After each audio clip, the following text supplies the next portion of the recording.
He was arrested for a crime he didn't commit. But when the officer's life collapsed before his eyes, he had to choose between freedom and saving the one who chained him. It was a cold evening in downtown Chicago. The city lights glimmered against the wet streets, and the distant sirens painted the usual soundtrack of a restless city. Detective Sarah Mitchell, 40 years old, sat inside her police cruiser parked outside a coffee shop. She had been on the force for almost 15 years, known for her discipline, composure, and a reputation for being brutally fair. Her blonde hair was tied back in a neat bun, her navy blue uniform freshly pressed. Yet behind her sharp appearance, there was exhaustion in her eyes, the kind only years of fighting crime and staring into humanity's darkest corners could bring. She watched as a call came in over her radio. Suspect matching description of a harassment. Report spotted on 12th Street. Near Jackson Avenue. Proceed with caution. Sarah gripped the steering wheel. Another case. Another face. She had grown used to seeing men who thought they could mistreat women and walk away without consequences. When she pulled up to 12th Street, she saw him. A tall, well-built black man, around 30, stood under a flickering streetlight. He wasn't running. He wasn't hiding. He looked confused more than anything else. His clothes were plain, a gray hoodie and jeans, his hands shoved into his pockets. Sarah stepped out of the car, her boots splashing against the wet pavement. "Hands where I can see them," she commanded, her voice sharp. The man raised his hands slowly, his deep brown eyes locking with hers. "My name's Marcus Hayes," he said calmly. "I think you've got the wrong guy." Sarah ignored his words. She'd heard that line too many times. She walked forward, handcuffs ready. "You're under arrest for harassment charges," she stated, her tone firm. Marcus shook his head, disbelief flashing across his face. "I didn't harass anyone." "You need to listen." "Save it for the station." Sarah cut him off, snapping the cuffs onto his wrists. For Marcus, the cold metal against his skin felt heavier than usual, not just because of the arrest, but because it symbolized something he had been running from his whole life. The assumptions made about him simply because of the color of his skin. The rain began again as Sarah pushed Marcus into the back seat of the cruiser. The rhythmic sound of raindrops tapped against the windshield as she started the engine. Marcus sat silently, his hands cuffed behind him, eyes fixed on the blur of neon lights outside. "You don't even know the full story," Marcus finally said, his tone low but steady. Sarah didn't glance back. "You were identified by the victim. That's all I need to know." "That's all?" Marcus asked bitterly. "So one person points a finger and I'm automatically guilty. No questions, no chance to explain." Sarah tightened her grip on the steering wheel. "I've seen too many women silenced because no one believed them. Not on my watch." Marcus exhaled slowly. He didn't argue further. Instead, he studied her through the reflection in the rearview mirror. She looked tough, determined, but beneath her armor, he could see something else. Maybe pain, maybe exhaustion. Minutes passed in heavy silence. Then suddenly, Sarah's hand slipped from the wheel. A sharp pain shot through her chest. Her vision blurred. She gasped, one hand clutching her side. Marcus leaned forward in his seat, alarmed. "Hey, what's happening to you?" Sarah tried to speak, but her voice cracked. Sweat formed on her forehead, her breathing shallow and uneven.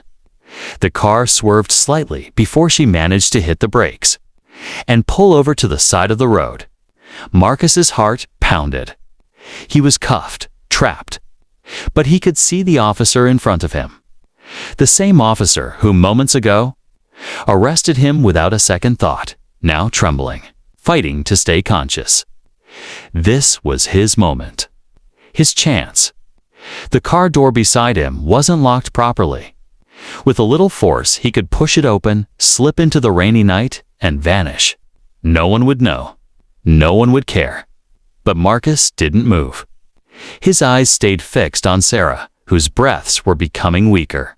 Instead of escape, he spoke firmly, urgency in his voice. "Officer, you need help. Tell me where the keys are.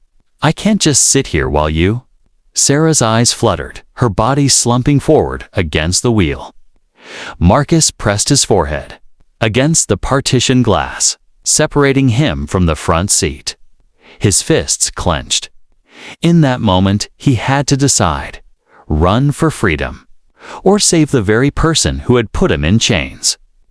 Marcus's pulse hammered in his ears. Rain streaked down the car windows like a ticking clock, every drop pushing him toward a choice. He pressed against the back door again. It clicked open slightly. Freedom was literally inches away. "This is it, Marcus. You can walk away. You can disappear." But his gaze shifted back to Sarah. Her head rested against the steering wheel, eyes half closed, lips pale. She gasped weakly for air, the kind of breath that screamed, "I don't have much time." Something inside Marcus twisted. He remembered his mother collapsing on the kitchen floor when he was just 14. He remembered standing frozen, unsure whether to run for help or to stay by her side. That night, he had done nothing. And by the time the ambulance arrived, it was too late. The guilt never left him. Marcus clenched his jaw. He wasn't going to let history repeat itself. Not again. "Damn it," he muttered. "I'm not leaving you like this." He shoved the back door fully open, stepping into the rain. The cold drops pelted his face, but he ignored them. Moving quickly, he circled to the front seat. The passenger door was unlocked. Sliding in, he reached across to Sarah. "Hey, stay with me. Where's the key to the cuffs? You need help right now." Sarah's trembling hand weakly pointed toward her utility belt. Her voice was barely a whisper. "Side pocket." Marcus fumbled, finally finding the small key. With shaky hands, he unlocked his wrists, rubbing them for circulation. Then, without hesitation, he pulled out his phone. No signal. Damn. The road was quiet, almost deserted, and the storm had cut the reception. He couldn't call anyone. It was on him now.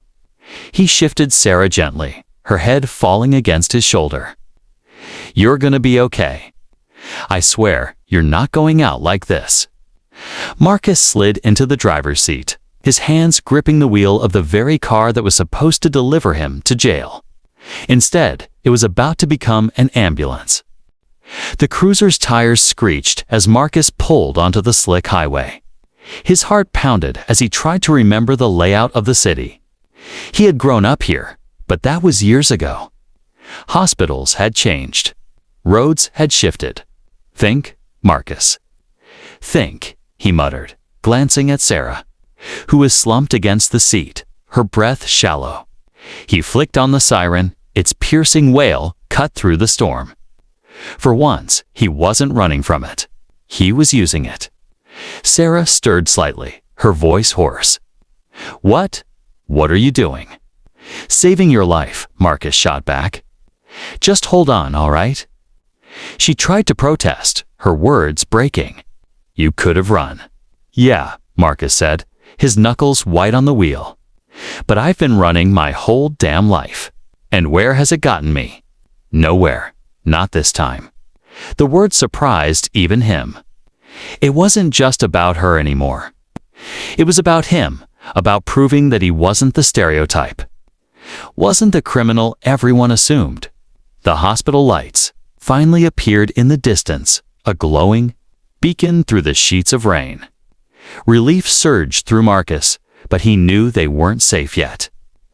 As he pulled into the emergency bay, nurses and doctors rushed out, their eyes wide, with shock at the sight of a handcuffed suspect, driving a police car with a nearly unconscious officer in the passenger seat. Marcus threw open the door, waving frantically. "She's having some kind of attack. Help her, please." The medical team rushed to Sarah, pulling her onto a stretcher. Marcus stepped back, hands raised instinctively as security guards eyed him with suspicion. But before they could act, Sarah, half-conscious, grabbed a nurse's wrist and whispered weakly, "He saved me." Those 3 words froze everyone in place. Marcus stood there, drenched in rain, his chest heaving.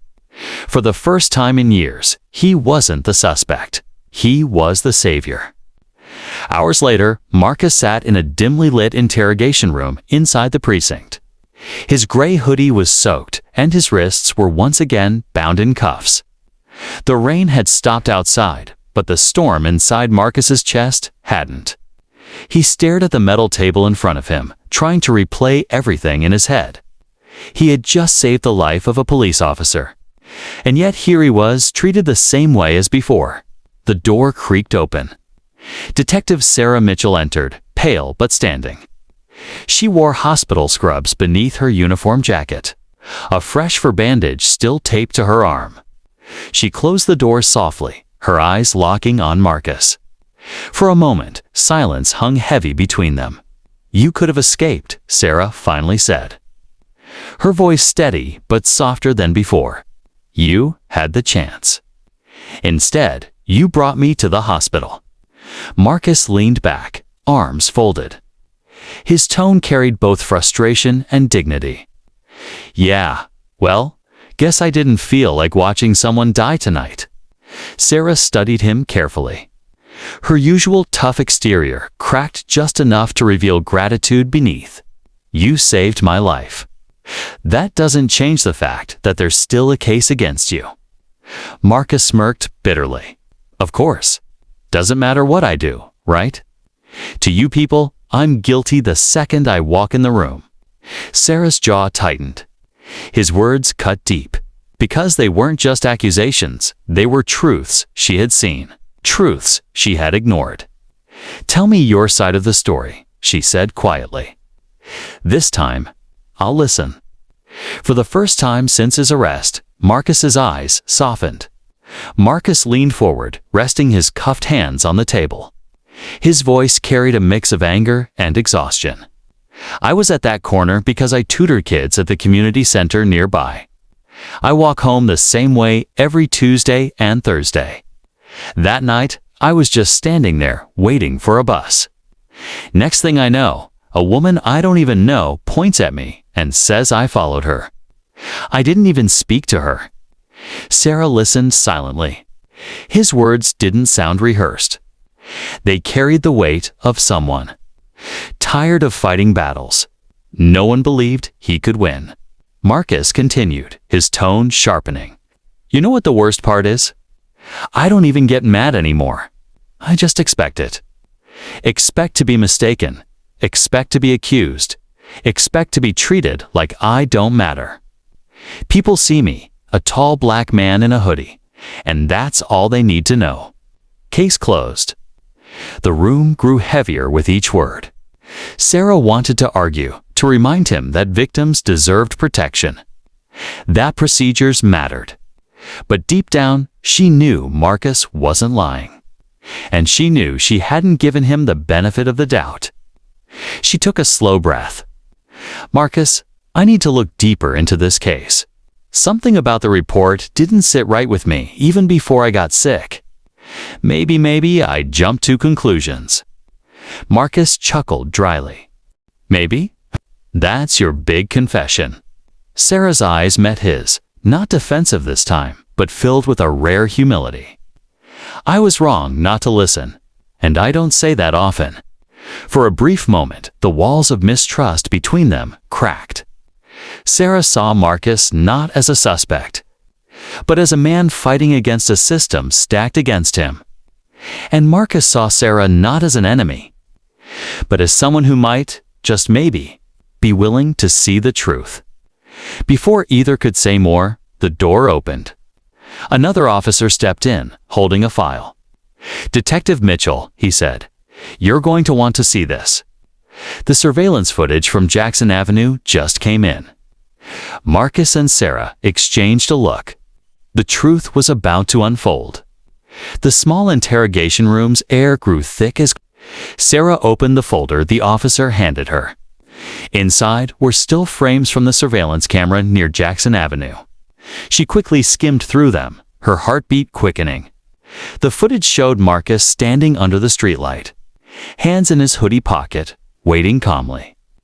A few moments later, a woman rushed past him. Seconds after, another man, smaller in build, wearing a dark cap, followed closely behind her. Sarah froze. The woman hadn't been harassed by Marcus. She had been followed by someone else entirely. Marcus had just been in the wrong place at the wrong time. She looked up at Marcus, whose eyes searched her face for the truth. Sarah swallowed hard. It wasn't you.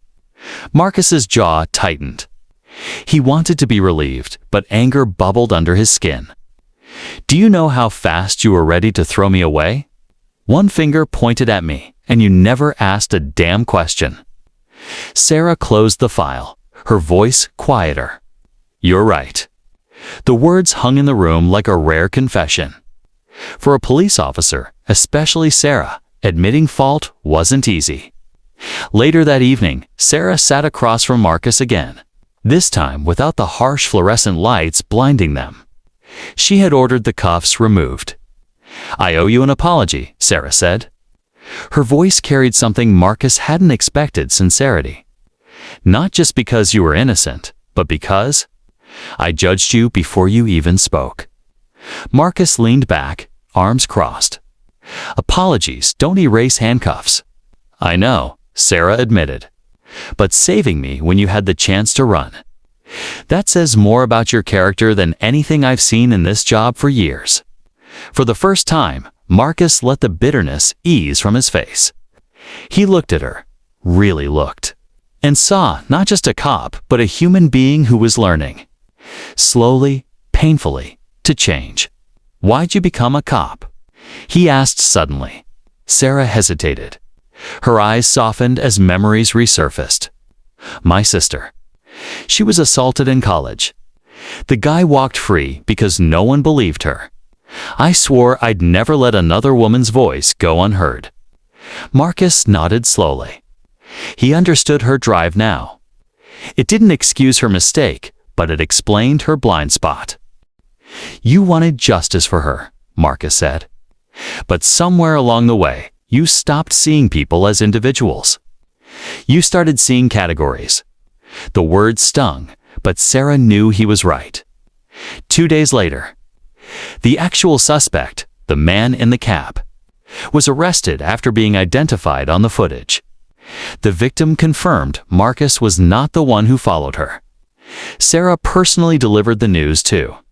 Marcus at the community center where he volunteered. She watched as he helped a group of children with their homework. His patience and kindness undeniable. When the kids left, Sarah approached him. The charges are cleared. You free. Marcus smiled faintly, though there was no celebration in his eyes. I was never guilty in the first place. Sarah nodded. I know, and I'll spend a long time making peace with the fact that I didn't see that sooner. Marcus studied her carefully. So what now? You go back to your life, and I go back to mine. Sarah paused, then surprised herself with her answer. Or maybe, we find a way to change things. Together. Weeks passed. Sarah began visiting the community center. Off-duty, helping Marcus with outreach programs. At first, the kids were wary of her uniform, but gradually, they warmed up. They saw not just an officer, but someone willing to listen. Marcus, too, found himself changing. For years, he carried anger like a shield. But saving Sarah and watching her willingness to learn gave him a new sense of purpose. One evening, after a long tutoring session, Sarah and Marcus sat outside on the steps of the center, watching the sunset paint the sky in shades of orange and purple. You know, Sarah said, that night, you had every reason to walk away. If you had, no one would have blamed you. Marcus looked at her, a faint smile tugging at his lips. Maybe, But I've spent too much of my life letting anger decide for me. That night, I chose differently. Not for you, for me." Sarah nodded, understanding. Moral of the story is that we can't control the assumptions others make about us, but we can control how we respond. Choosing humanity, even in the darkest moment, has the power to rewrite destinies.